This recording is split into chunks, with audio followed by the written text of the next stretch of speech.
आपका यूनिक प्रज्ञान यूट्यूब परिवार में मैं प्रज्ञान सर हार्दिक स्वागत करता हूं, वंदन करता हूं, अभिनंदन करता हूं। प्यारे साथियों, अगर आप यह स्टेट एग्जाम की तैयारी कर रहे हैं तो आपके लिए वीडियो होने वाला है काफी महत्वपूर्ण। तो आज के इस प्रैक्टिस सेट को हल करना प्रारंभ करें। इससे पूर्व अगर वीडियो को पहली बार देख रहे हैं अथवा चैनल पर नए हैं तो कृपया चैनल को सब्सक्राइब, वीडियो को लाइक और शेयर करना बिल्कुल ना भूलें। तो बिना समय गंवाए प्रारंभ करते हैं आज के इस प्रैक्टिस सेट को और देखते हैं प्रैक्टिस सेट का आज का पहला प्रश्न। पहला प्रश्न है, हिंदी दिवस कब मनाया जाता है? तो ध्यान दीजिएगा, विश्व हिंदी दिवस 10 जनवरी को मनाया जाता है, लेकिन भारत में हिंदी दिवस जो है 14 सितंबर को मनाया जाता है। 14 सितंबर 1949 ईस्वी को संविधान सभा में एक मत से यह निर्णय लिया गया था कि हिंदी भारत की क्या होगी, राजभाषा होगी। तो राष्ट्रभाषा प्रचार समिति वर्धा के अनुसार 1953 से ही पूरे भारत में 14 सितंबर को प्रतिवर्ष हिंदी दिवस के रूप में मनाया जाता है। तो ए विकल्प के साथ बिल्कुल सही जवाब। दूसरा प्रश्न, प्रश्न संख्या 2, प्रारूपण का अर्थ पूछा जा रहा है, क्या होगा प्रारूपण का अर्थ? तो दिए गए विकल्पों में से आपने चयनित कर लिया। ड्राफ्टिंग का अर्थ, प्रारूपण यानी ड्राफ्टिंग रफ कार्य के लिए जो है सरकारी कार्यविधि में प्रयुक्त पत्र का कच्चा मसौदा।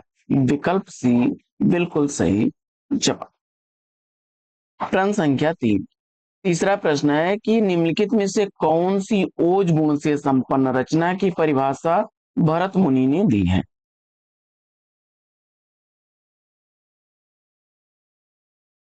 तो इसमें दिए गए विकल्पों में देखिए, समासबद्ध पदों से युक्त विविध एवं विचित्र उदार गुणों से संपन्न रचना ओज गुण से प्रभावित होती है। विकल्प बी सही जवाब।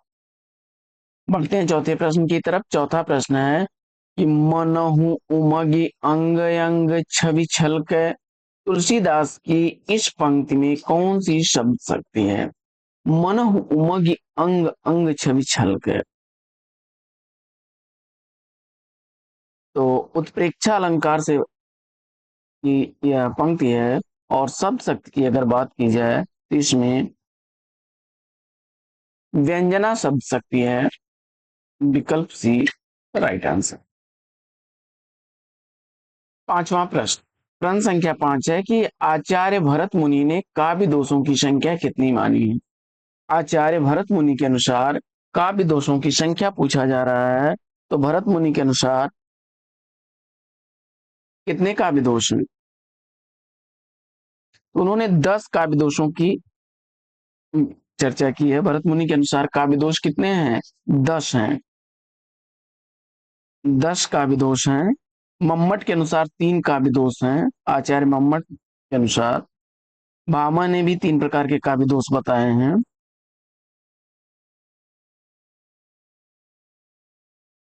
प्रश्न संख्या 6, ऐसे उल्लुओं को तो बृहस्पति भी नहीं समझ सकते, यहाँ कौन सी शब्द शक्ति काम कर रही है? छठवां प्रश्न,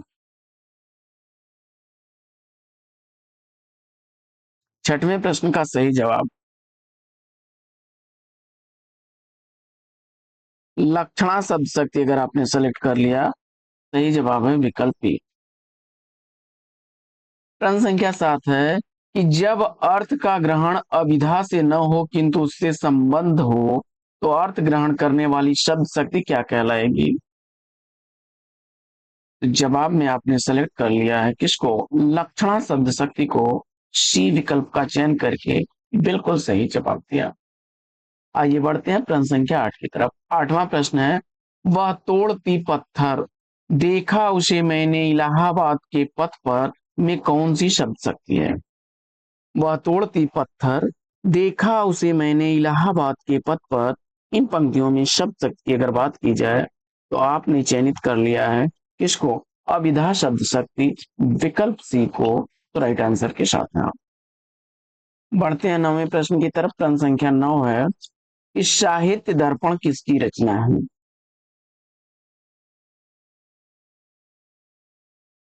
साहित्य दर्पण के रचनाकार कौन? उत्तर में आचार्य विश्वनाथ को चुना आपने, तो बी विकल्प इस प्रश्न का बिल्कुल सही जवाब। रस गंगाधर काफी चर्चित रचना है पंडित जगन्नाथ की।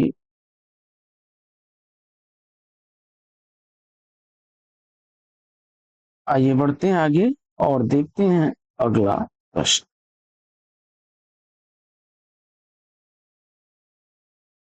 प्रश्न संख्या 10 है कि इनमें से किस छंद में प्रथम व अंतिम शब्द समान होता है? इनमें से किस छंद में प्रथम व अंतिम शब्द समान होता है? 10वें प्रश्न का सही जवाब, कुंडलियां को अगर आपने सेलेक्ट किया है तो बिल्कुल सही जवाब। कुंडलियां छंद में प्रथम व अंतिम पद क्या होता है? समान होता है। विकल्प बी बिल्कुल सही जवाब।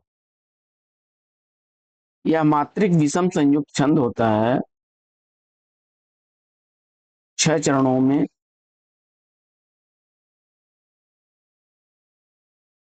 11वां प्रश्न है, मंगलकर्णी कलिमल हरणी तुलसी कथा रघुनाथ की उपर्युक्त पंक्तियों में कौन सा छंद है? मंगलकर्णी कलिमल हरणी तुलसी कथा रघुनाथ की, इसमें पूछा जा रहा है कौन सा छंद है?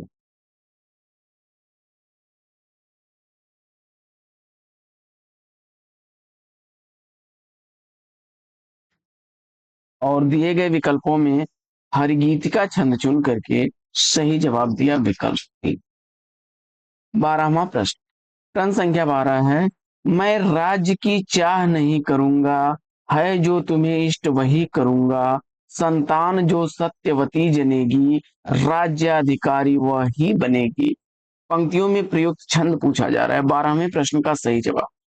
प्रश्न संख्या 12 का राइट आंसर, यह जो है 11 वर्णों वाला वर्णित छंद है। जवाब में आपने इंद्र वज्रा विकल्प ए को चुना, राइट आंसर है।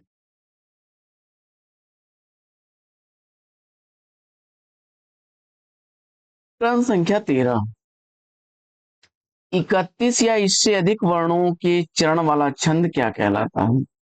31 या इससे अधिक वर्णों के चरण वाला छंद पूछा जा रहा है और 13वें प्रश्न का सही जवाब कवित छंद चुन करके बिल्कुल सही उत्तर दिया विकल्प सी। प्रश्न संख्या 14, 14वां प्रश्न है, अति सुधोषनेह को मार्ग है, जहाँ नय को सयानप बांक नहीं, तहाँ साँच चले तजियापन को, झिझ कहें कपटी जेनी ताक नहीं। यह काव्य पंक्तियां किस छंद में लिखी गई हैं? इसका आपको जवाब बताना है। प्रश्न संख्या 14 का सही जवाब, रसखान द्वारा रचित यह पंक्तियां सवैया छंद की हैं। विकल्प ए बिल्कुल सही जवाब। आगे बढ़ते हैं, निम्न में से कौन सा अर्ध सम्मात्रिक छंद नहीं है?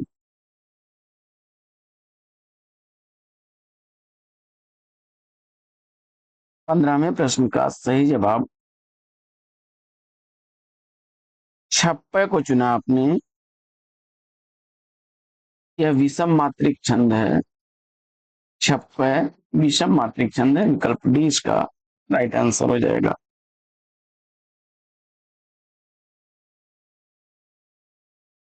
दोहा किस प्रकार का छंद? दोहा एक अर्ध सम्मात्रिक छंद है। विकल्प सी इस प्रश्न का राइट आंसर हो जाएगा। देखिए, मात्रिक छंद मुख्य रूप से 3 प्रकार के होते हैं, सम मात्रिक छंद, अर्ध सम मात्रिक छंद और विषम मात्रिक छंद।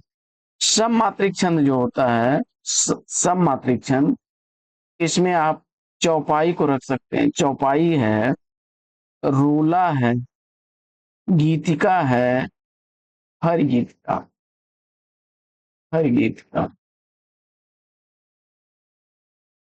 अर्ध सम्मात्रिक छंद जो होता है इसमें बरव, दोहा, सोरठा,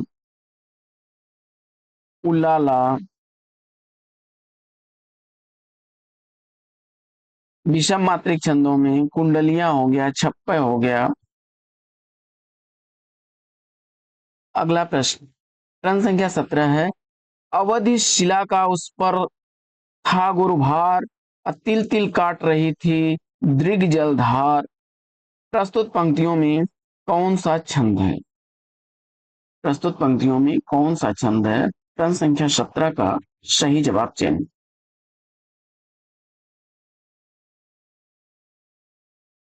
17वें प्रश्न का सही जवाब बरवय छंद चुन करके बिल्कुल सही जवाब दिया है।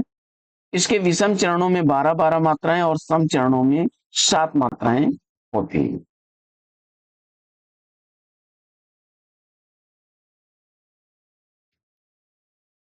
प्रश्न संख्या 18, 18वां प्रश्न है कि नैनो से गोपन प्रिय संभाषण में कौन सा रस है?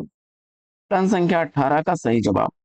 18वें प्रश्न का राइट आंसर आपने श्रृंगार रस को चुना, विकल्प ए बिल्कुल सही जवाब। प्रश्न संख्या 19, 19वां प्रश्न है, सहृदय के हृदय में स्थित भावों को आस्वादन योग बनाने वाले उपादानों को क्या कहा जाता है? और 19वें प्रश्न का सही जवाब विभाव कहा जाता है। बी विकल्प इस प्रश्न का राइट आंसर है। आगे बढ़ते हैं और प्रश्न संख्या 20, 20वां प्रश्न, रस निष्पत्ति में भुक्तिवाद की अवधारणा का संबंध किससे है? रस निष्पत्ति में भुक्तिवाद की अवधारणा का संबंध किससे है?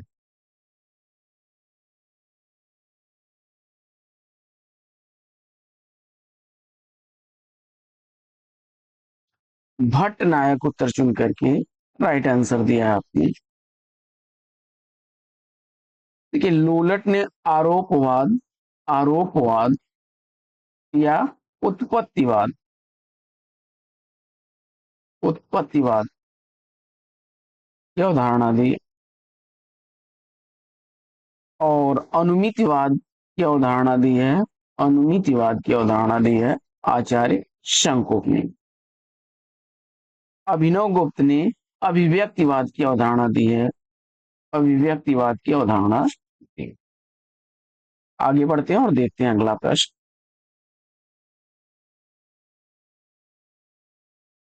प्रश्न संख्या 21, 21वां प्रश्न है, यशोदा हरि पालने झुलावे, हल रावै दुलराय, मल हावै जोई सोई कछुगावै। इन पंक्तियों में रस पूछा जा। 21वें प्रश्न का सही उत्तर क्या बनेगा? देखिए, यशोदा हरि पालने झुलावे, हल रावै दुलराय मलहावै, जोई सोई कछुगावै। इन पंक्तियों में अगर आपने रस के रूप में वात्सल्य रस को चुना तो विकल्प 20 प्रश्न का राइट आंसर है। प्रश्न संख्या 22, 22वां प्रश्न है कि संचारी भाव कितने प्रकार के होते हैं? संचारी भावों में प्रकार अगर आपने चुन लिया है 33, तो विकल्प ए बिल्कुल सही जवाब। आगे बढ़ते हैं और देखते हैं प्रश्न संख्या 23, संचारी भावों को ही भरत मुनि ने व्यभिचारी भाव भी कहा है। संचारी भाव को ही भरत मुनि ने क्या कहा है? व्यभिचारी भाव। ये भाव क्या रहते हैं? हमेशा संचरण करते रहते हैं, बदलते रहते हैं।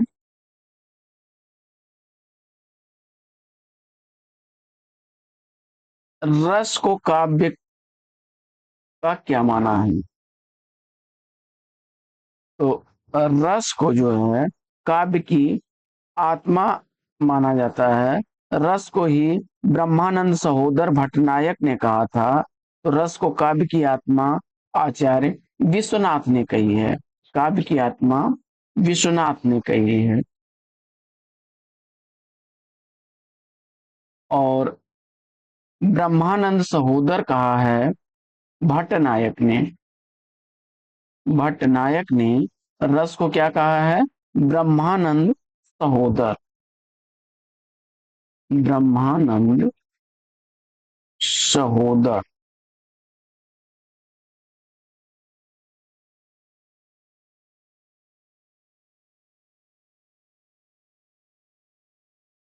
चौबीसवां प्रश्न है कि अखिल भुवन चर अचर जग हरिमुख में लखिमार अचकित भई गदगद वचन विकसित दृघ पुलकार।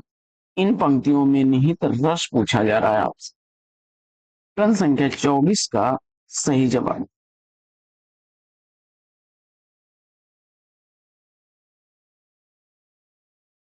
तो यहां पर कृष्ण के जो बाल मुख है कृष्ण का, उसमें उन्हें क्या है, संपूर्ण सृष्टि चर अचर जगत सब कुछ क्या है दिखाई देने लगता है। और यह क्या है उनके लिए आश्चर्य हो रहा है यहाँ पर। तो इसमें आपने सेलेक्ट कर लिया किसको, विकल्प ए को, अद्भुत रस। तो विकल्प ए सही जवाब।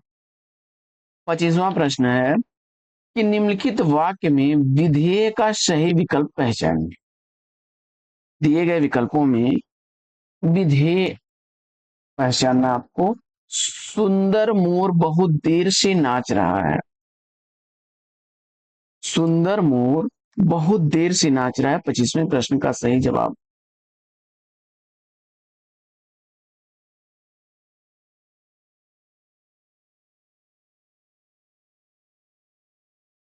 बहुत देर से नाच रहा है, ये विकल्प को चुना आपने, तो राइट आंसर है।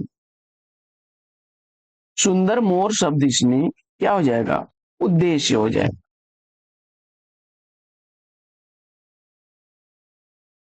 26वां प्रश्न है निम्न विकल्पों में से मिश्र वाक्य को पहचानिए। निम्न विकल्पों में से मिश्र वाक्य को पहचानना है। और प्रश्न संख्या 26 का सही जवाब।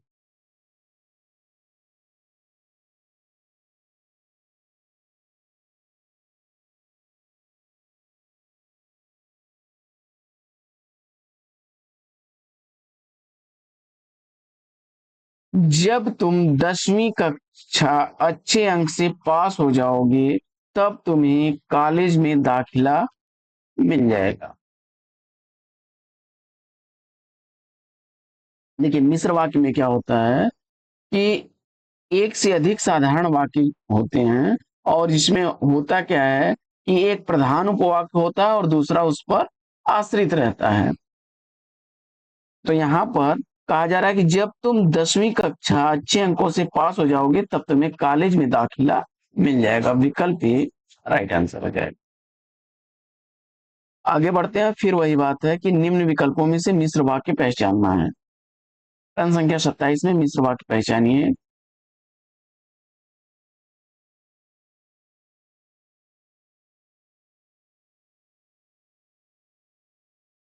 तो इसमें है कि तुम अगर अपना काम जल्दी पूरा कर लो तो हम घूमने जा सकते हैं। यहाँ भी एक काम जो है दूसरे पर है आश्रित। तो विकल्प ए के साथ आप गए तो राइट आंसर है। देखिए रचना के अनुसार वाक्य तीन प्रकार का होता है, सरल वाक्य, सरल वाक्य, मिश्र वाक्य, मिश्र वाक्य और संयुक्त वाक्य।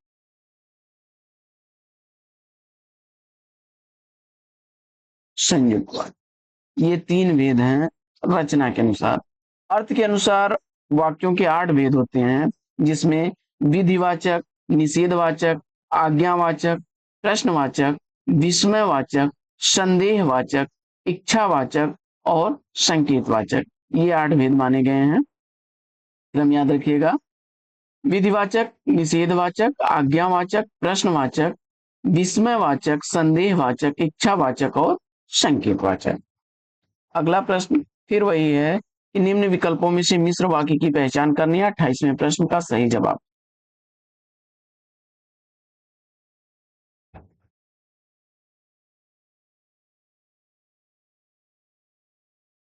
28वें प्रश्न में वही है कि उसने जो परीक्षा दी वह 10वीं की थी। विकल्प सी इस प्रश्न का राइट आंसर है। 29वां प्रश्न है कि निम्नलिखित में से कौन सा वाक्य शुद्ध है। दिए गए विकल्पों में से शुद्ध वाक्य चयनित करना है।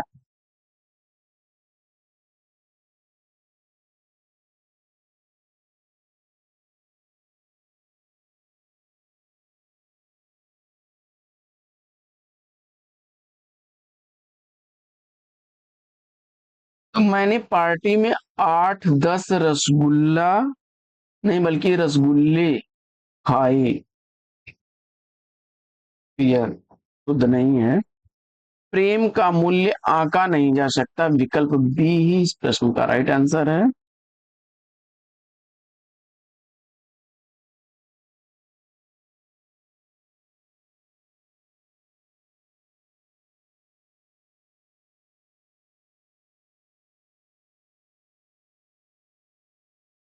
इसमें बनेगा इत, इतने में हवा का एक हल्का सा झोंका आया और प्रत्येक श्रमिक श्रमिकों ने, जब प्रत्येक लगा दिया आपने तो श्रमिक होगा, प्रत्येक श्रमिक को 2 रुपए मिले।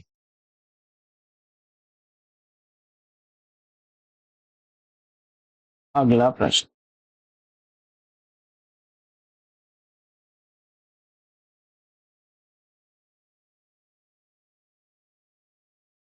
निम्नलिखित वाक्य में उद्देश्य और विधेय आपको ढूंढना है कि नदी तट का रमणीय दृश्य मेरे मन मस्तिष्क पर पूरी तरह से छा गया। 30वें प्रश्न का सही जवाब चयनित करना है और प्रश्न संख्या 30 का राइट आंसर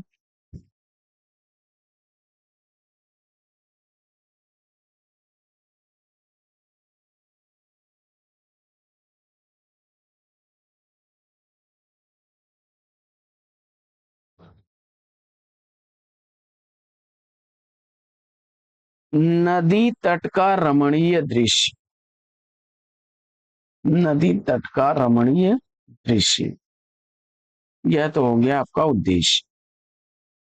और मेरे मन मस्तिष्क पर पूरी तरह छा गया, यह हो गया विधेय। विकल्प 3 इस प्रश्न का राइट आंसर है। अगला प्रश्न,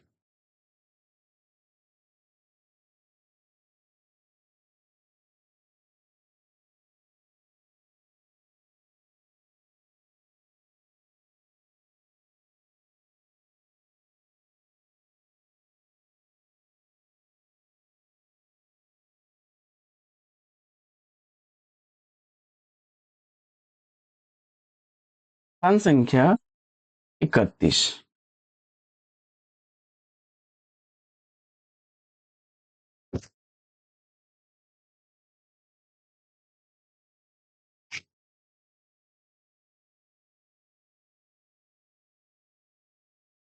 डॉक्टर ने मरीज को देखा और उसे हवा दी, क्षमा करें दवा दी। डॉक्टर ने मरीज को देखा और उसे दवा दी, यह वाक्य इस वाक्य भेद का उदाहरण है। सही विकल्प को चिन्हित करना है। प्रश्न संख्या 31 का सही उत्तर आपने संयुक्त वाक्य विकल्प ए को चुना, राइट आंसर है। प्रश्न संख्या 32वां प्रश्न है कि शुद्ध वाक्य की पहचान करना है। दिए गए विकल्पों में आपने सेलेक्ट किया मोहन ने रोटी खाई, विकल्प सी इस प्रश्न का राइट आंसर है।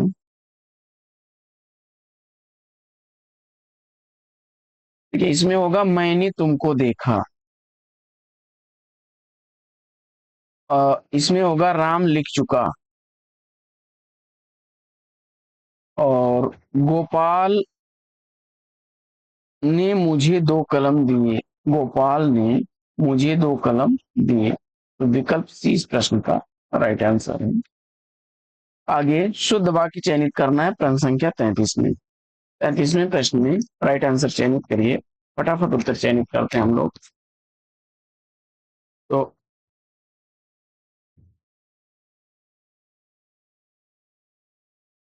तुलसी ने मानस की रचना की है होगा।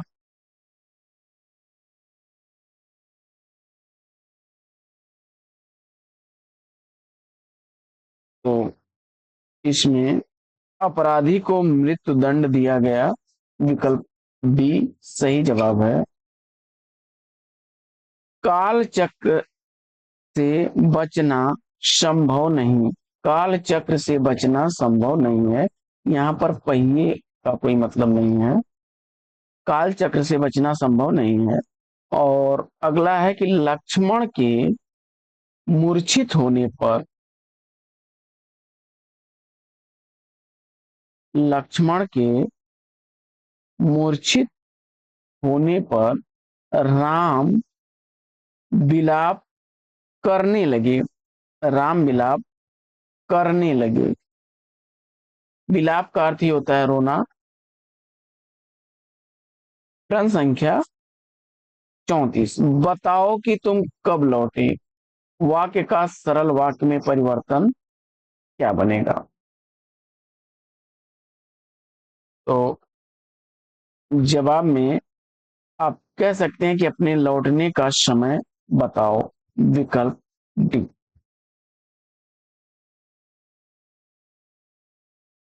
मोहन घर जा रहा है, वाक्य का काल पूछा जा रहा है। अपूर्ण वर्तमान काल अगर आपने चुना तो डी विकल्प राइट आंसर। आगे, जिस वाक्य में एक क्रिया होती है और एक कर्ता होता है उसे क्या कहते हैं, तो वह सरल वाक्य होता है, विकल्प डी राइट आंसर। आगे बढ़ते हैं और देखते हैं अगला प्रश्न।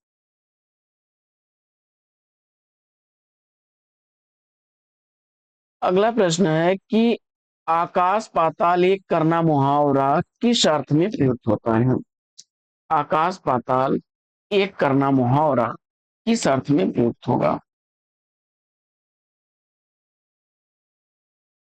बहुत भारी प्रयास करना, विकल्प सी राइट आंसर है। 38वां प्रश्न है कि कढ़ाई से गिरा चूल्हे में आ पड़ा का भाव क्या है।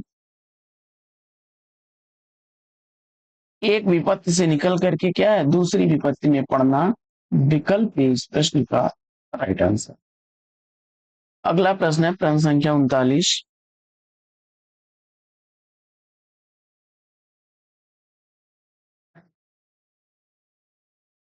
सुमेलित करना है। तो टांग अड़ाना मुहावरे का अर्थ क्या बनेगा। अड़चन, अड़चन डालना। आग में घी डालना यानी क्रोध को बढ़ाना।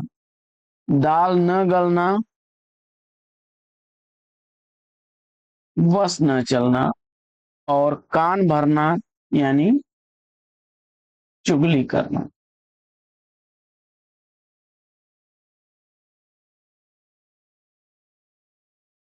अगला प्रश्न है कि नींव डालना मुहावरे का अर्थ पूछा जा रहा है। प्रश्न संख्या 40 का सही जवाब कार्य का शुभारंभ करना, विकल्प 20 प्रश्न का राइट आंसर है।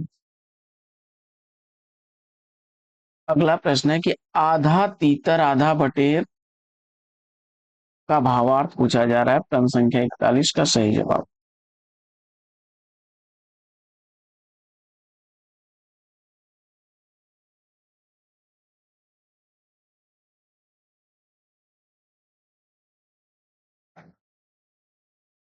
आधा तीतर आधा बटेर मुहावरे का भावार्थ अनमेल वस्तुओं का संयोग, विकल्प बी राइट आंसर। मुट्ठी गर्म करना मुहावरे का अर्थ पूछा जा रहा है और मुट्ठी गर्म करना मुहावरे का अर्थ हो जाएगा घूस देना, विकल्प सी राइट आंसर है। प्रश्न संख्या 43, निम्नलिखित प्रश्न में चार विकल्पों में से उस विकल्प का चयन करें जो दिए गए मुहावरे का सही अर्थ हो। अपनी ढपली आप बजाना, अपनी ढपली आप बजाना,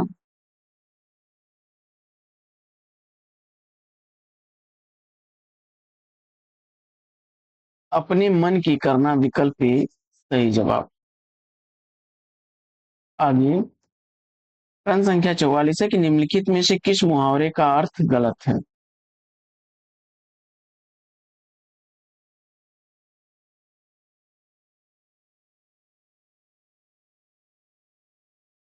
मुंह छिपाना मुहावरे का अर्थ इसमें जो दिया गया है, इसका अर्थ होगा लज्जित होना। लज्जित होना।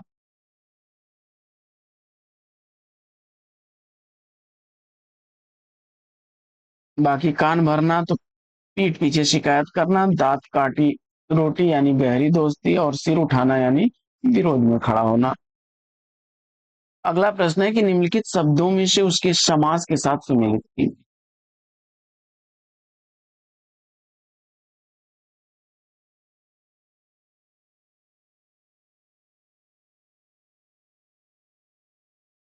तो वनमास में बनेगा तत्पुरुष।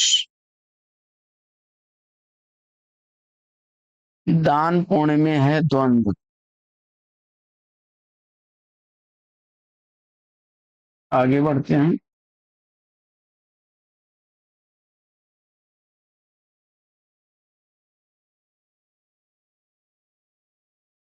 त्रिनेत्र में तीन है नेत्र जिसके अर्थात शिव बहुब्री बन जाएगा। और यथा विधि में अव्ययी भाव बनेगा। अव्ययी भाव।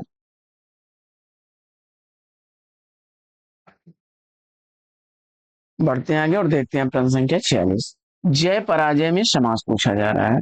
जय पराजय, जय और पराजय विकल्प द्वंद्व को चुन करके राइट आंसर देना। प्रतिदिनम में का समास विग्रह।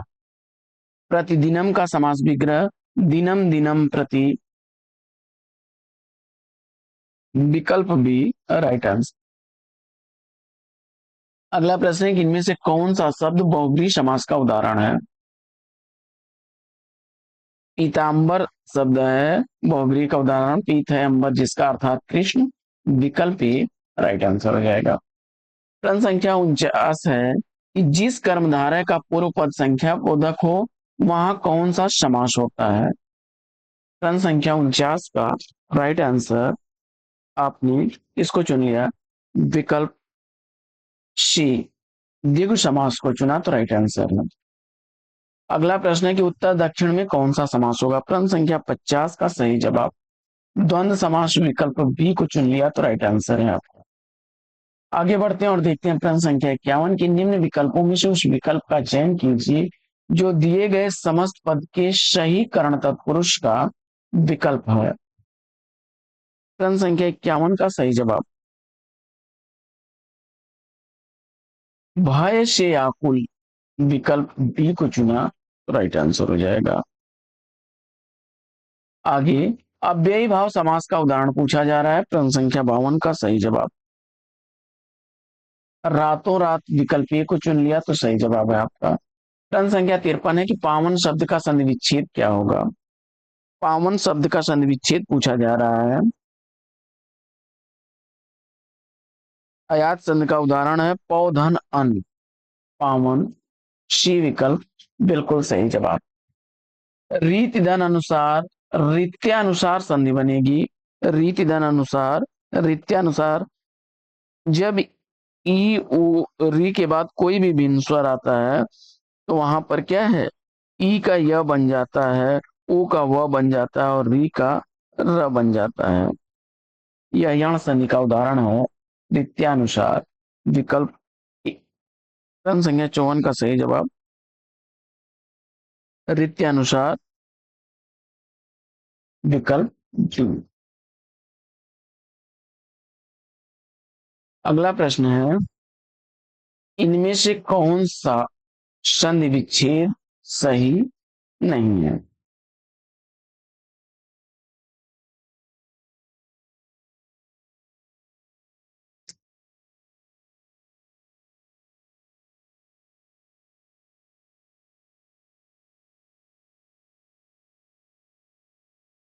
तो रमेश में क्या बनेगा, रमा धनीशा रमेशा,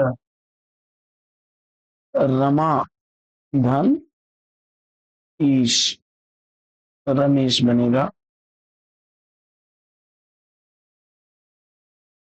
अगला प्रश्न अगला प्रश्न है कि दिए गए शब्द में प्रयुक्त संधि का भेद सही विकल्प चुनिए।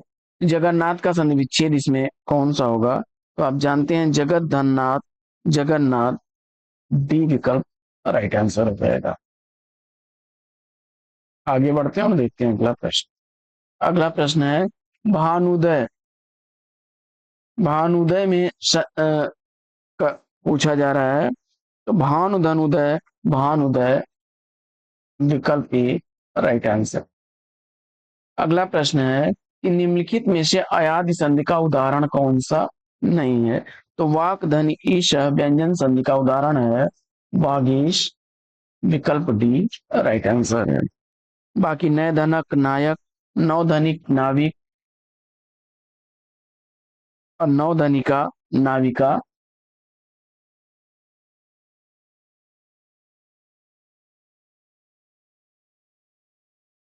अगला प्रश्न है कि चरण में वर्णों की संख्या कम से अधिक के आधार पर इन वर्णों छंदों का सही अनुक्रम कौन सा है।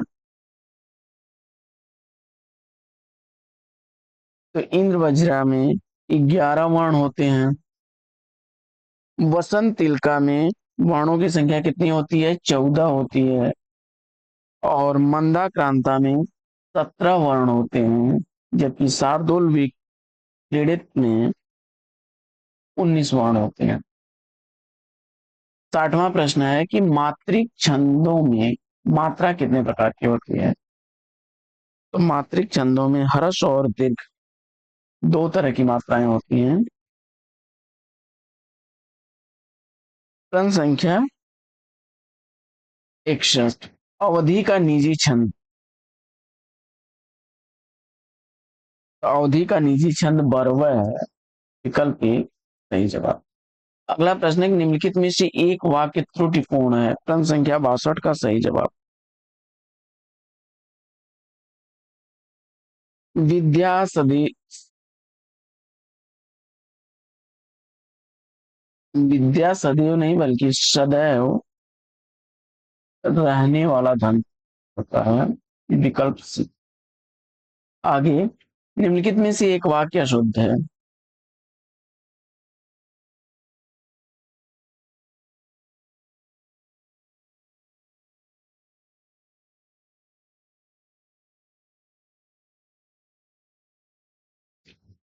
तो बनेगा इसका कि सभा में प्रतिनिधि उपस्थित थे।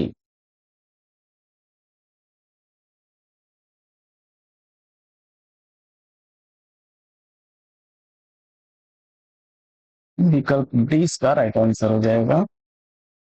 अब आप चल सकते हैं वाक्य में कौन सी वृत्ति है। तो सामर्थ्य सूचक विकल्प ये को चुना आपने, तो राइट आंसर है। ईश्वर तुम्हें दीर्घायु दें।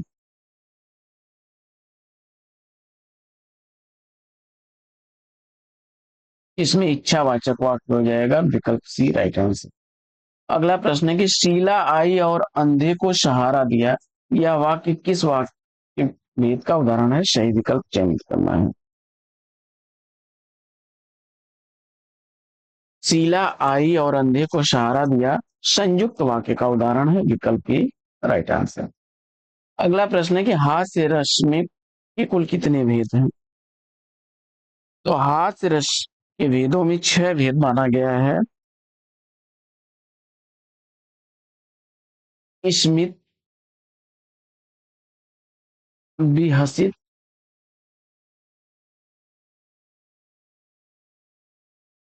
अपहसित,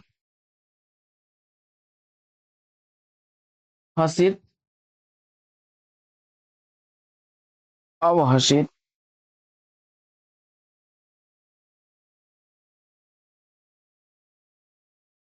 और अतिहसित।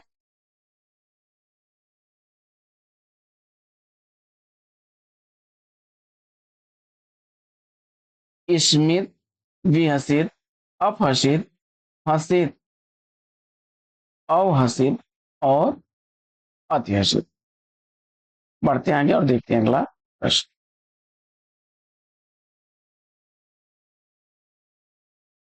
अगला प्रश्न है कि निम्नलिखित में से द्वंद्व समास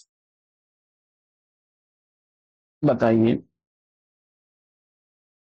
निम्नलिखित में से द्वंद्व समास चयनित करना है। पाप और पुण्य, विकल्प डी को चुन लिया आपने तो राइट आंसर है। अगला प्रश्न है कि वह समास जिसमें पहला पद गुणवाचक विशेषण और दूसरा पद विशेष होता है उसे क्या कहते हैं? और इस प्रश्न का जवाब आपने विकल्प डी को चुन लिया तो राइट आंसर है। आगे, तत्पुरुष समास में तत्पुरुष का शब्दार्थ क्या होगा?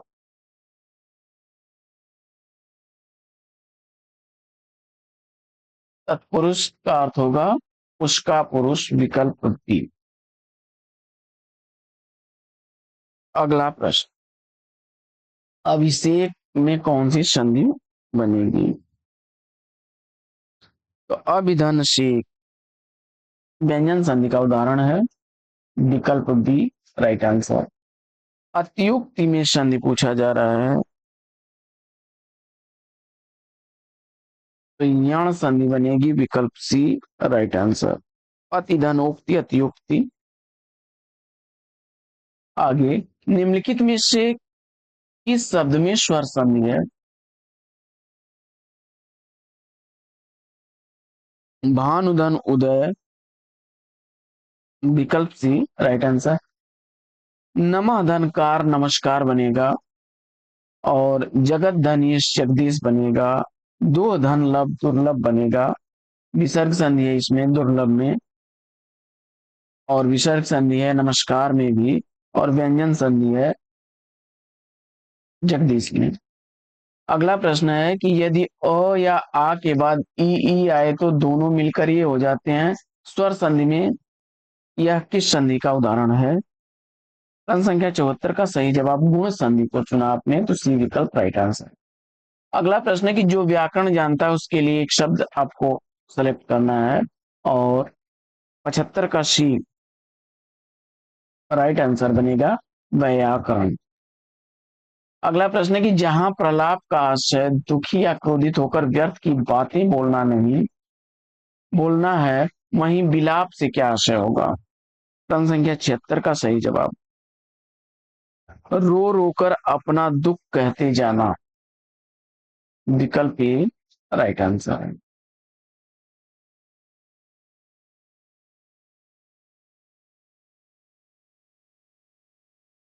भुजंग शब्द का अर्थ पूछा जा रहा है।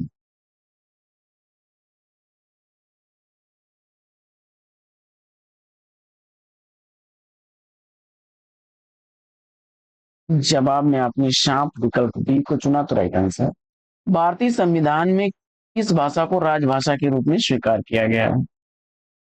प्रश्न संख्या 78 का सही जवाब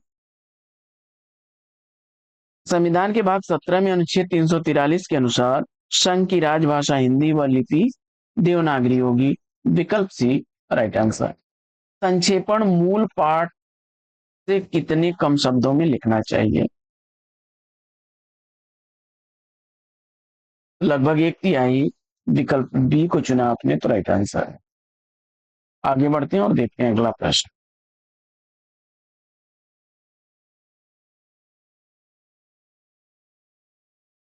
इनमें से एक राज्य हिंदी भाषी है। प्रश्न संख्या 80 का सही जवाब हिमाचल प्रदेश, विकल्प बी राइट आंसर। चीनांकुश शब्द का अर्थ क्या बनेगा? रेशम, विकल्प सी राइट आंसर। टेस्टिमोशनल का हिंदी अनुवाद पूछा जा रहा है। टेस्टिमोशनल,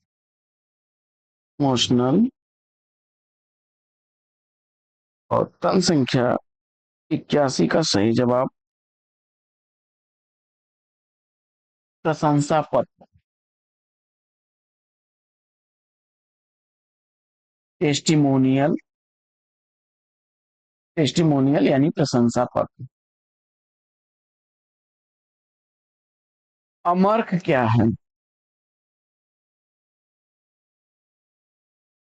तो मन में संचरण करने वाले भाव हैं, एक संचारी भाव का प्रकार है, विकल्प बी राइट आंसर। अगला प्रश्न है कि मरम वचन सीता जब बोला, इनमें किस वाक्य का प्रयोग हुआ है?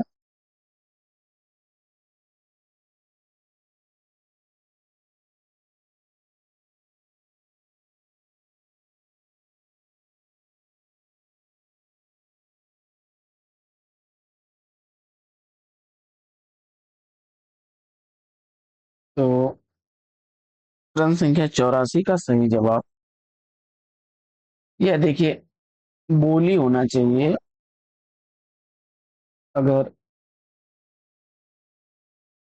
क्रिया का जो रूप है इसमें यह असंगत है तो गलत वाक्य से कह सकते हैं आप।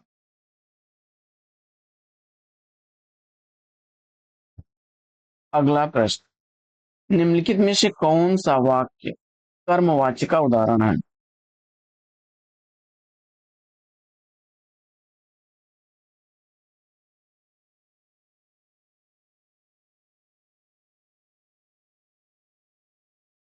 शीला से पढ़ा भी नहीं जाता, विकल्प ही राइट आंसर हो जाएगा।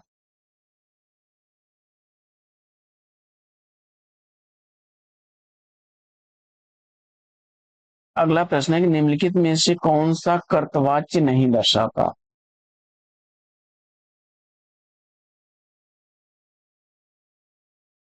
तो विनय से चला नहीं जाता भाववाच्य का उदाहरण है, विकल्प ए राइट आंसर। अगला प्रश्न है कि बिनु पद चलें सुने बिनु काना कर्म बिनु कर्म करें विधि नाना, इसमें अलंकार पूछा जा रहा है, काफी रिपीटेड प्रश्न है।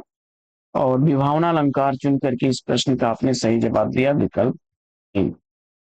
अगला प्रश्न है कि तंत्रीनाद कव्वित रस सरस राग रतिरंग अन बूढ़े बूढ़े तिरे जे बूढ़े शबंग, इस दोहे में अलंकार पूछा जा रहा है और क्रम संख्या 88 का सही जवाब, विरोधाभास को चुन करके बिल्कुल सही जवाब दिया आपने। क्रम संख्या 89, नित्य प्रति पुण्य पुण्योर है आनन ओ पौजास, इसमें अलंकार पूछा जा रहा है। यहाँ पर अतिशयोक्ति अलंकार बनेगा। दिन क्या है, वहां पूर्णिमा ही रह रही है, नायिका इतनी सुंदर है।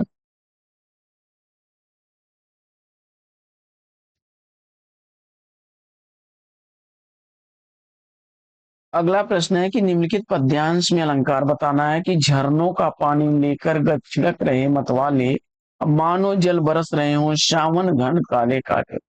तो इसमें जन जानो मनमानो शब्द से आपने उत्प्रेक्षा पर ट्रिक कर लिया, तो राइट आंसर हो जाएगा विकल्प डी। अगला प्रश्न है कि प्रश्न चिन्हों में उठी है भाग्य सागर की हिलोरें, इस काव्य पंक्ति में अलंकार पूछा जा रहा है। तो प्रश्न चिन्हों में उठी हैं भाग्य सागर की हिलोरें, यहाँ भाग्य और सागर ने क्या है, रूपक खींचा गया है, रूपक अलंकार हो गया है। आगे बढ़ते हैं और देखते हैं अगला प्रश्न।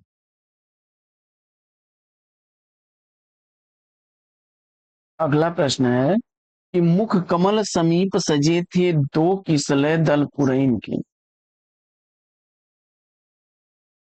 यहाँ पर भी रूपक अलंकार ही है, विकल्प ए राइट आंसर। आगे, उपमेय उपमान साधारण धर्म और वाचक, इस अलंकार का भेद है, प्रश्न संख्या 93 का सही जवाब विकल्प डी को चुना आपने, उपमा अलंकार तो राइट आंसर है। अगला प्रश्न है कि छाया है माथे पर आशीर्वाद सा, पंक्ति में प्रयुक्त अलंकार बताइए। तो समता सूचक शब्द सा शीशे से आपने उपमा को सेलेक्ट कर लिया, तो राइट आंसर।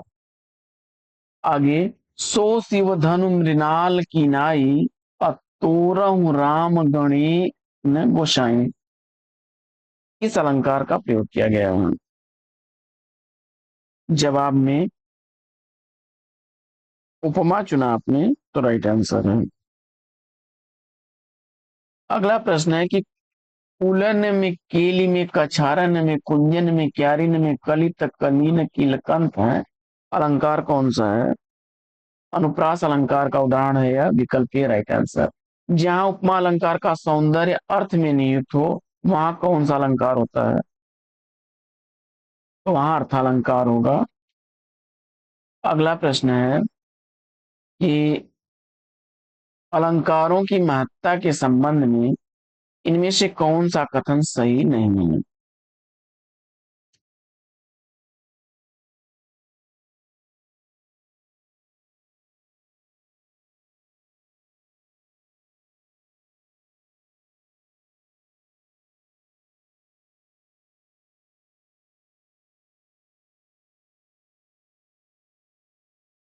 देखिए, अलंकारों से काव्य सौंदर्य नहीं उत्पन्न होता है, बल्कि उनके सौंदर्य में क्या है, वृद्धि हो जाती है। सौंदर्य में वृद्धि होती है, सौंदर्य को बढ़ा देते हैं। तो विकल्प सी इस प्रश्न का राइट आंसर हो जाएगा। बाकी अलंकारों से काव्य में रोचकता और प्रविष्णुता आती है। अलंकारों के बिना काव्य रचना संभव नहीं है, और अलंकारों से काव्य सौंदर्य में वृद्धि होती है। ये विकल्प सब सही है। अगला प्रश्न है कि संक्षेपण में किसका पूरा ध्यान रखा जाता है। तो तारतम्यता भी होनी चाहिए और श्रृंखलाबद्धता भी होनी चाहिए। विकल्प बी राइट आंसर। अगला प्रश्न है कि निम्न में से कौन सा संक्षेपण का नियम नहीं है।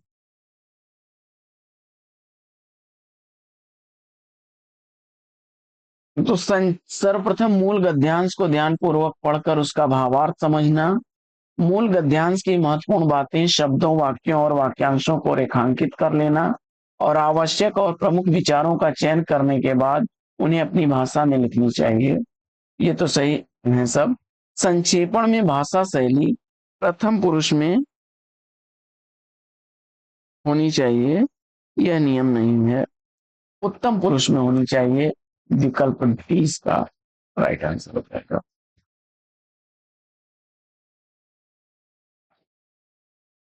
तो साथियों, आज का प्रैक्टिस सेट लेगा यहीं पर विराम। वीडियो कैसा लगा कमेंट्स करके जरूर बताइए। तो आज के इस प्रैक्टिस सेट में ले आपसे विदा। उससे पूर्व अगर वीडियो को लाइक नहीं किया तो फटाफट लाइक, शेयर नहीं किया शेयर कर दीजिए। चैनल पहली बार होंगे चैनल को सब्सक्राइब कर लीजिएगा। फिर मिलते हैं अगले वीडियो में एक नए प्रश्न, एक नया टॉपिक, एक नए अंदाज में। तब तक के लिए लेंगे आपसे विदा। आपका जीवन मंगलमय हो। Best wishes, best of luck. जय हिंद साथियों।